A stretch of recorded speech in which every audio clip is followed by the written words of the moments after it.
Hello, Hungry Minds. Ang original na meaning ng fallout ay yung radiation fallout galing sa nuclear explosion. In time, ang isa pang ibig sabihin ng fallout ay yung mga epekto ng isang masamang gawain, no? The effects of a bad deed. Yan ang nakikita natin sa mundo ngayon at dito sa Pilipinas. No? Ah, si Trump nagsabi na naman na tira muna sa Iran. Okay, at saka kasi nagkakaroon ng talk sa Strait of Hormuz. Hindi totoo yan, sinungaling yan si Trump. Ang totoong dahilan ay una, ubusan sila ng missile. Yung Patriot missile na, they can only make 600 missiles a year. Eh, libo-libo na yung nagamit nila simula nung nagsimula tong gerang ito. Their inventory is low. Number two, the war is spreading.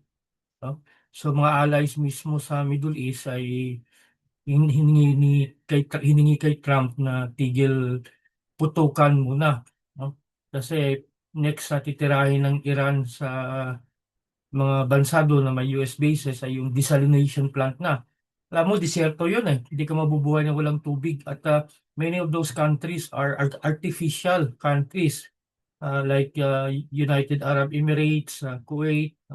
Meaning artificial, meaning hindi siya nag-evolve naturally, pero artificially na kinonstruct, no? Para sa oil production. Pangatlo, the number of American casualties is rising at tinatago ng Pentagon. Ilang beses ko na sinabi yan. Ilan ba talaga ang patay tsaka yung injured. No? Kaya yun. Then of course, yung epekto yan, yung fallout niya sa global economy, terrible. Kanina gasolina ko lang, grabe yung taas ng gasolina. At hindi lang yan, hindi pa natin nararamdaman yung epekto ng lack of fertilizer. Tapos may parating pa na super El Nino, double whammy, magkakaroon ng hunger. Tsaka yung ibang derivative products tulad ng helium, na essential sa paggawa ng mga electronic chips. Matinding epekto sa mundo dahil lang sa kagagawa ng isang siraulong tao na si Trump. Kahit yung mga Amerikan sa survey, ayaw nila ng gerang ito. No? Tapos sa Europe naman, yung Germany, nagpadala ng mga materyales saka financial aid sa Ukraine para paggawa ng mga drones. Lumalawak yung gera sa Middle East. It's already a regional war. Sa Europe soon, regional war. Talo na yung Ukraine dyan, pero kakalat yan. Germany, France, UK, madadama yan. Lumalaki. Dito naman sa Pilipinas, itong si Gibo, paparesign yung mga government officials daw na pro-China. Hindi mo lang siya nahiya na siya nga hindi Pilipino, isa siyang Maltese. Nakakatuwa kasi si BBM, sabi niya, we will reset our relationship with China, meaning back to original na walang conflict. Yung Secretary of National Defense siya, talagang warmongering, tapos ginatungan pa ni Tariela. Itong si Gibo kasi sabi ko nga, nag-audition to sa mga Amerikano na endorse siya sa 2028. The more pro-China you are, anti-China you are, mas mabango ka sa mga Amerikano, sa mga amo niya. Itong pinagagawa ng Amerika na banggit mo nga sa mga previous vlogs natin na since 1947, yung Pax Americana, America has killed millions, 39 millions, no? Not only in direct war, but sa mga embargo nila, sa mga nagkaroon ng famine, nagkaroon ng crisis sa healthcare, tulad sa Cuba ngayon, maraming namamatay ng mga sanggol dahil walang kuryente at saka walang gamot dahil sa blockade ng Cuba.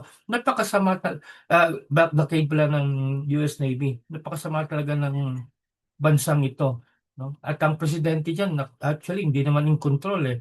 No? Ano lang yan, tuta lang yan ng deep state at ng military digital complex tulad ngayon. Si Trump, ano eh, uh, under duress eh. Maraming analyst na nagsasabi tulad ni na Colonel McGregor, Scott Ritter, na Jeffrey Sachs, no? Na under duress si Trump, he's not in control, no? Under pressure siya sa Israel, sa deep state, sa military industrial complex. Takot din siya baka ma-Kennedy siya kasi si Kennedy noon expose siya sa itong deep state na to eh. No? Saka expose siya paano nagnakaw ng secret saka materials yung Israel para makagawa ng nuclear bomb. Ayaw ni Kennedy noon eh. Kaya yun, assassinate siya. At mahabang listahan ng mga presidente at mga lideres sa buong mundo. Pag kinontra mo tong deep state, kinontra mo tong military industrial complex, talagang they will get rid of you. Itong si BBM naman, naalala ko yung libro sinong sumulat noon, The Confession of an Economic Hitman. Pagbagong presidente, lalapitan nila, tapos pipilitin umutang sa World Bank, IMF. Ito si BBM, utang ng utang. Very, very obvious na talagang biktima na siya ng mga economic hitman. Tapos ngayon babayaran natin yan. At hindi natin alam saan napupunta yung pera sa utang. For sure, sa nakaw yan. No? Parang yung nangyayari sa atin ngayon, parang talagang may nuclear fallout. Sa nuclear fallout kasi, hindi ka mamamatay insigida eh. No? Matagal kang mamatay, magka-cancer ka muna. You will suffer, no? From cancer parang yun nangyayari sa mundo at saka sa Pilipinas ngayon. Parang tinamaan tayo ng nuclear fallout. Unti-unti tayong pinapatay.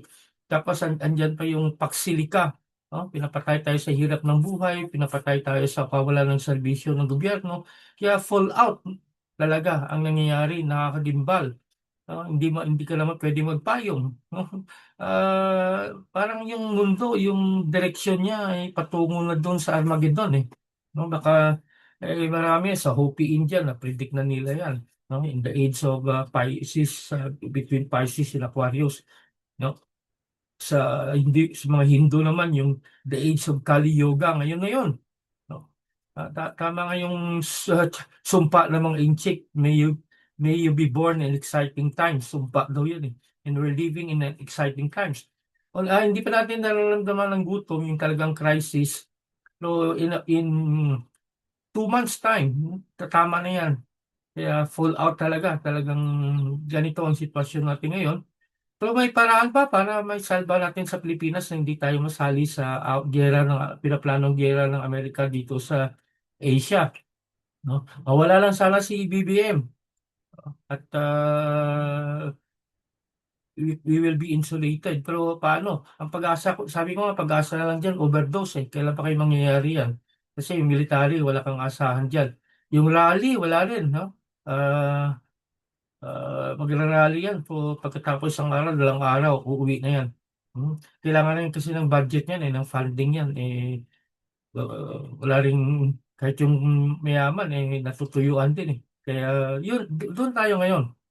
Doon, yun ang sitwasyon natin ngayon. Kaya kapit, kasi matindi itong fallout na ito.